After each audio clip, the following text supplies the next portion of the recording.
మా అదృష్టం.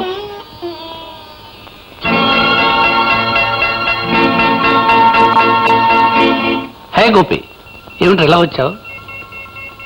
ఓ సరస్వతి, ఏమిటి ఏమైనా వెంట పెట్టుకొచ్చావు? సరస్వతి విషయం నీతో కాస్త మాట్లాడదామని. మాట్లాడడానికి ఏముందిరా, తిరిగినంత కాలం తిరిగాం, అనుభవించాల్సిందంత అనుభవించాం. దట్స్ ఆల్, అయిపోయింది. అంతటితో తీరిపోయిందనుకుంటున్నావా? నేను అనుకుంటున్నాను. తీరలేదనుకుంటే నీ లెక్కేమిటో చెప్పు, తీర్చేస్తాను. శ్రీకాంత్, ఎంత తేలిగ్గా మాట్లాడుతున్నావురా. లెక్కలు చూసి తెలుసుకోవడానికి ఇది ఏమన్నా వ్యాపారమా? జీవితంరా, ఒక స్త్రీ భవిష్యత్తురా. ఒరే బ్రదర్, నా దృష్టిలో జీవితం కూడా ఒక వ్యాపారమేరా. జీవితం డబ్బు చుట్టూ తిరుగుతుంది, డబ్బుతో జరుగుతుంది, డబ్బుతో పెరుగుతుంది. డబ్బు డబ్బు డబ్బు డబ్బు నీకు గొప్ప కావచ్చు, నాకు కాదు. నీ డబ్బు చూసి నేను రాలేదు. మరి నన్ను చూసి వచ్చావా? నా అందం, నా చదువు, నాకున్న మంచి పేరు చూసి వచ్చావా? నిన్ను ప్రేమించి వచ్చిందిరా. ఒరే ఫూల్, ప్రేమించడానికి నేను అక్కడనే దొరికానురా.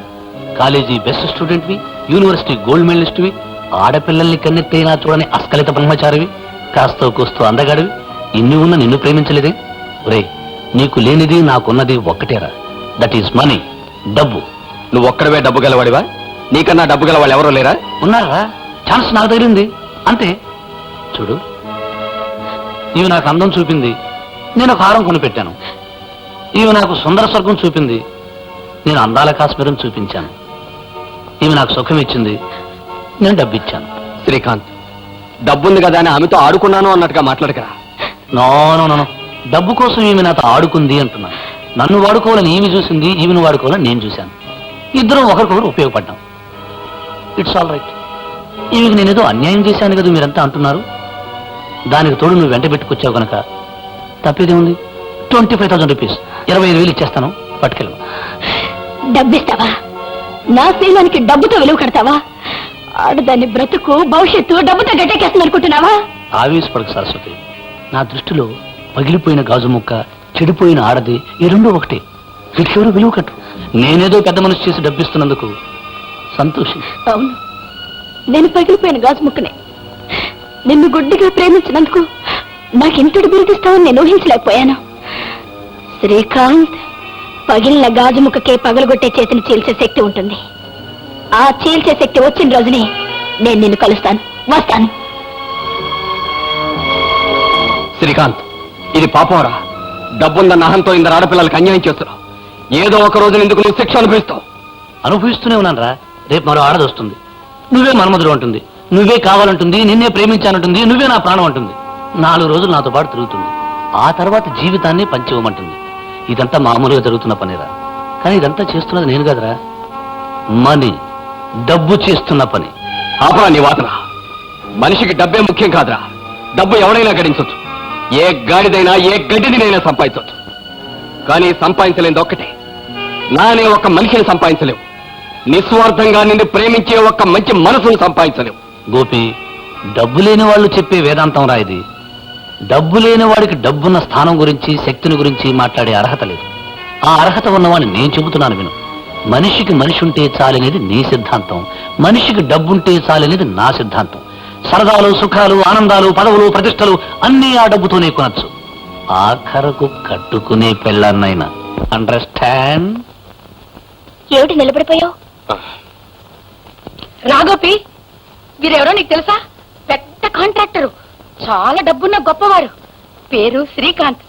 మన సుశీల మీద మనసు పడి పెళ్లి చేసుకుంటారని చెప్తున్నారు. బాబు శ్రీకాంత్, ఇతను గోపి అని మా వారి మేనల్లుడు, మాకు కాబోయే చిన్నల్లుడు. హలో గోపి, ఏమిటి అలా చూస్తున్నావు? గతంలో నేను చూసిన మనిషివి గనక ఇలా కలుసుకున్నందుకు నాకు చాలా ఆనందంగా ఉంది. నిన్ను కలుసుకున్నందుకు ఆనందంగా లేదు సరిగదా, అసహ్యంగా కూడా ఉంది. మర్యాదగా వెళ్ళి కలిసి. గోపి, ఏమిటి ఆయన పోమంటున్నావు? పూల మొక్కలున్న చోటకి పశువులు రాకూడదత్తయ్యా. Mister Srikanth, road contractor road మీద ఉంటేనే మంచిది, మర్యాదస్తుల ఇళ్లలోకి రాకూడదు. గోపి, నువ్వు నన్ను అపార్థం చేసుకుంటావు. బాగా అర్థం చేసుకునే మాట్లాడుతున్నారు. ఇది నా తల్లి పుట్టిన గడ్డ. ఇక్కడ నీలాంటి వాళ్ళు అడుగు పెట్టకూడదు. మర్యాదగా బయటకు వెళ్ళు, లేదా మెడబెట్టి బయటికి గెంటాల్సి ఉంటుంది.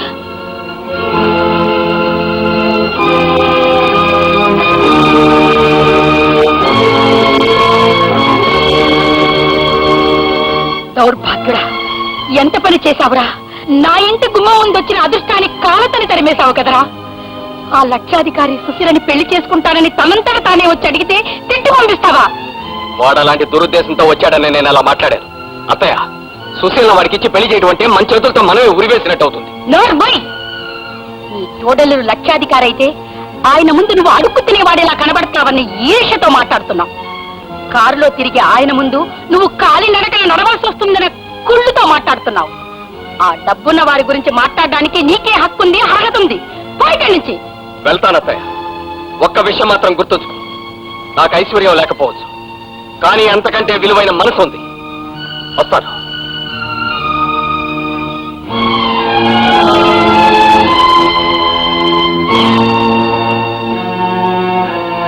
ఏమిటి మీనాక్షి, ఏమైంది? ఏమవటం ఏంటండి? ఆ కాంట్రాక్టర్ సుశీలని పెళ్లి చేసుకుంటానని అడిగితే మీ ముద్రష్టపు మేనల్లుడు పానకంలో పుడకలా వచ్చి ఆయన్ని అనరాని మాటలన్నీ అని తిట్టి పంపించాడండి. గోపి మాట్లాడటానికి కారణం ఏదైనా ఆ కాంట్రాక్టర్ కి మన అమ్మాయిని ఇవ్వటం అంత మంచిది కాదు మీనాక్షి. ఏమిటండి మీరు అనేది? ఆ అబ్బాయికి ఏం తక్కువని? తక్కువని కాదు మీనాక్షి నేను వద్దనేది, అన్నిట్లోనూ మనకంటే ఎక్కువని. మరో విషయం చెప్పనా, ఆ అబ్బాయి మన అమ్మాయిని ఇవ్వమని అడిగాడనుకో, అదెంతో గొప్ప విషయం ఉంటుంది లోకం. అదే మన అబ్బాయికి వాళ్ళ అమ్మాయిని అడిగితే ఎంత కండకావరం ఉంటుంది అదే లోకం. మన అమ్మాయిని అడిగితే అది గొప్ప, వాళ్ళ అమ్మాయిని అడిగితే అది తప్పు. డబ్బున్న వాళ్ళకి మనకి మధ్య అంత తేడా ఉంది మీనాక్షి. అమ్మా, పెళ్లి చేసుకోవలసిన దాన్ని, ఆ పైన కాపురం చేయాల్సిన దాన్ని నేను. నన్ను ఒక్క మాట కూడా అడగకుండా మీ అంతట మీరే మీకు కావలసిన నిర్ణయాలు తీసుకుంటున్నారు. నా ఉద్దేశం చెప్తున్నా, నాకు ఆయనంటే ఇష్టం. నేను ఆయన్నే పెళ్లి చేసుకుంటాను.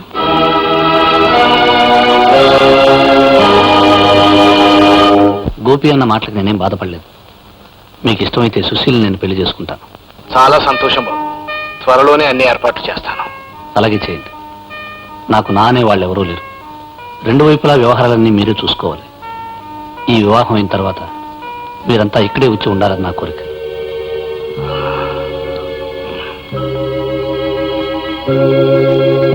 సార్, 2 lakhs 2 లక్షలు ఇస్తా ఉన్న బ్రహ్మానందం గారి అమ్మాయిని కాదని పూరి గుడిసెలో ఉండే ఆ అమ్మాయిని చేసుకుంటారా? అవును రంగా, పెద్దింటి పిల్లల ముందు మనం చేతులు కట్టుకుని నిలబడాలి.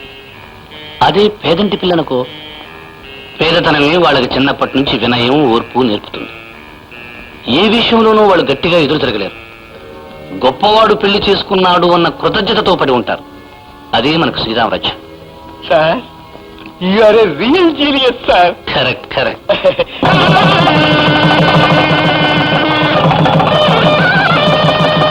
ఏమిటి సుశీల, ఇన్ని రకాల కూరలు వడ్డించావు?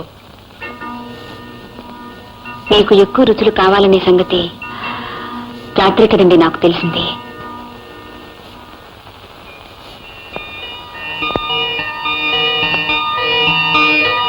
నువ్వు ఇలా ఎందుకంటున్నావో నాకు అర్థమైంది సుశీల. రాత్రి ఫోన్లో ఒక అమ్మాయితో మాట్లాడాను. నువ్వు వింటున్నావని తెలిసే మాట్లాడాను. ఎందుకో తెలుసా?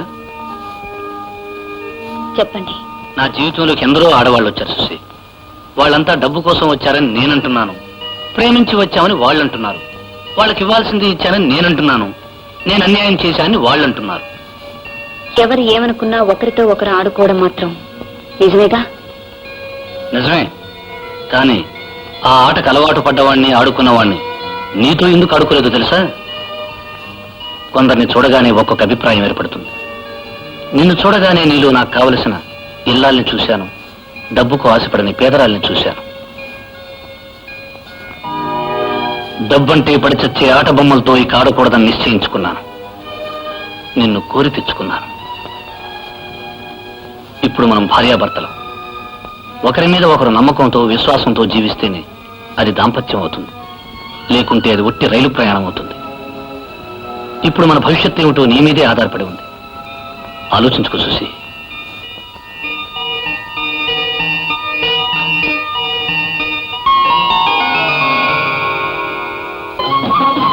బాతులు పట్టడం, కోళ్లు పట్టడంతోనే బతుకంతా ఈసిగిపోయింది. సెటిల్మెంట్ అయిపోదామంటే ఒక్కంప కూడా దొరకదు కదా. ఇదేదో పెద్ద కొంపలాగే ఉంది. దూరుతాం. దండాలండి అమ్మగారు. ఎవరు నువ్వు? అలాగే ఉండండి. ఆహా, తనకి తీర మీ అందాన్ని ఒక్కసారి చూడనివ్వండి అమ్మగారు. నిజంగా అంత అందంగా ఉన్నానా? ఉన్నానా అని మెల్లగా అడుగుతారేటమ్మా. ఆ గవర్నమెంట్ వాడు మిమ్మల్ని చూడలేదు కానీ చూసుంటేనా 100 రూపాయల నోటు మీద 3 సింహాలు బొమ్మ వేయటం మానేసి నీ బొమ్మ అచ్చి వేస్తారంటే నమ్మండి.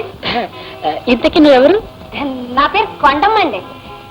ఇన్నాళ్ళు ఏవో చేతి పనులు చేసుకుంటూ బతికానండి. ఇప్పుడు దాంట్లో కాస్త తిరకాసు వచ్చి మానేశానండి. ఇంట్లో ఏదైనా వంట పని ఉందేమో చూసిపోదామని వచ్చానండి.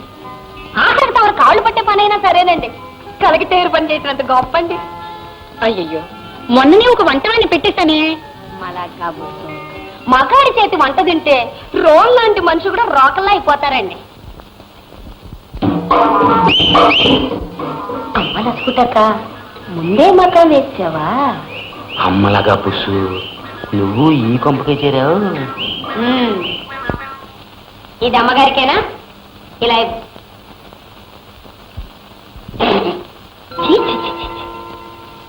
అమ్మగారు లాంటి హై క్లాస్ వాళ్ళు తాగే కాఫీ అది మనలాంటి పనోడు తాగేది. వండు. అమ్మగారికి కాఫీ అంటే ఎలా ఉండాలి? ఘుమఘుమ అని రుచిగా చిక్కగా కలకత్తా కాఫీలా ఉండాలి. అమ్మగారు, ఈ ఆల నుంచి మీ జ్యూసులు సూపులన్నీ నేనే చూసుకుంటాను.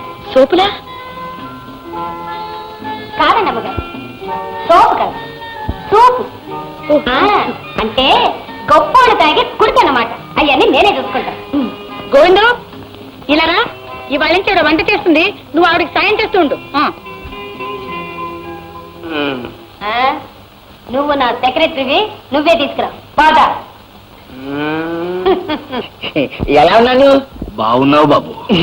మీరు కూడా తొందరగా బట్టలు మార్చుకోండి బాబు, లేకపోతే అమ్మగారు తిడతారు. అమ్మా, బాగున్నానా? అచ్చు సర్కస్ కోతిలా ఉన్నావు.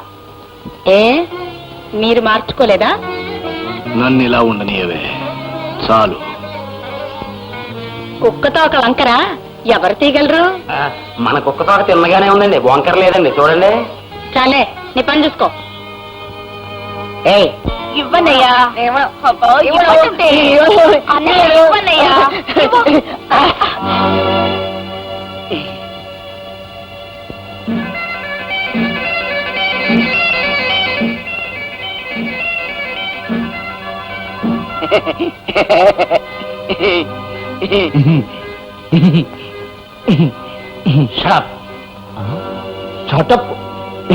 సుశీల, సుశీల, ఒకసారి నువ్వు అత్తగారు ఎలా రండి, మీతో మాట్లాడాలి.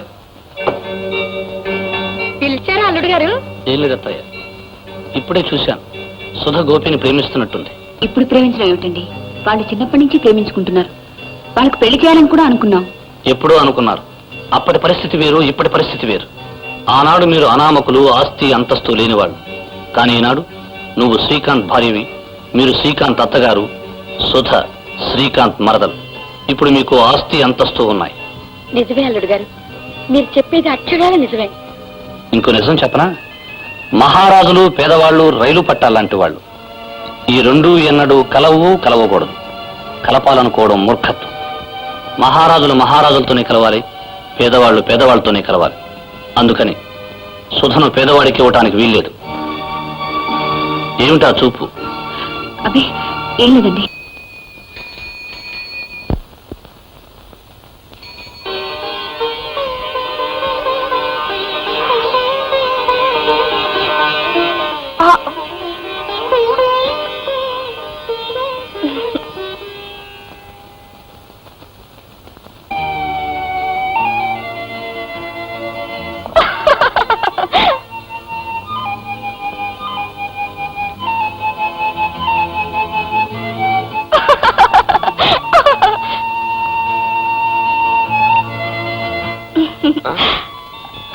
బావా, కాఫీ తీసుకో.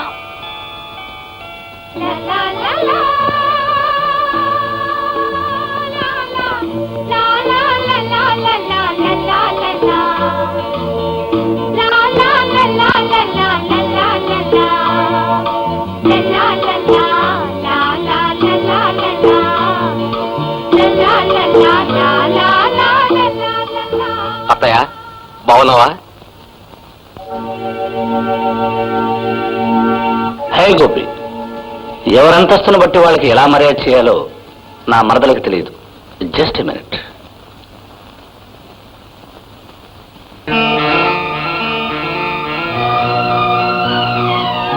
బావా, ఏం మరదలా? సుధా, ఇచ్చింది ఏదైనా ప్రేమతో ఇచ్చారా అభిమానంతో ఇచ్చారా అని చూసేది మనసున్న మనిషి. గ్లాసుతో ఇచ్చారా కప్పుతో ఇచ్చారా అని చూసేది మతం ఉన్న మనిషి. కుచేలుడి దగ్గర అటుకులు అందుకున్న కృష్ణుడికి 5 ఊళ్ళన్నా ఇవ్వనన్న రారాజుకి అదే తేడా మిస్టర్ శ్రీకాంత్. గోపి, అల్లుడు గారిని పట్టుకుని ఏమిటో ఏకవచనంతో మాట్లాడుతున్నావు? గారు అల్లేవు. అత్తయ్య, శ్రీకాంత్ మీకంటే ముందు నుంచే నాకు బాగా తెలుసు. తెలిస్తే మాత్రం అవమానించాలా? అతని పేరు పెట్టి అతను పిలవటం అవమానించడమా? మాటలు నేర్చిన కుక్క ఇసుకో అంటే ఇసుకో అందట. అమ్మా, పాట నుంచే పో. చూడు గోపి, యజమాని ఎటువంటి వాడైనా ఎదటి వాళ్ళ మీద మురిగే కుక్క విశ్వాసం గల కుక్క. అలా కాకుండా యజమాని తప్పు చేశాడని తోస్తే చాలు యజమాని మీదే మురిగే కుక్క విచక్షణ గల కుక్క. ఏ ఇంట్లోనూ విచక్షణ గల కుక్కని చేరనివ్వరు. హియా హియా హియా. అత్తగారంటున్న మాట అర్థమైందా గోపి? ఇప్పుడు నువ్వు విచక్షణ గల కుక్కవి. ప్రతిదానికి బౌ బౌ అనటం నీ లక్షణం.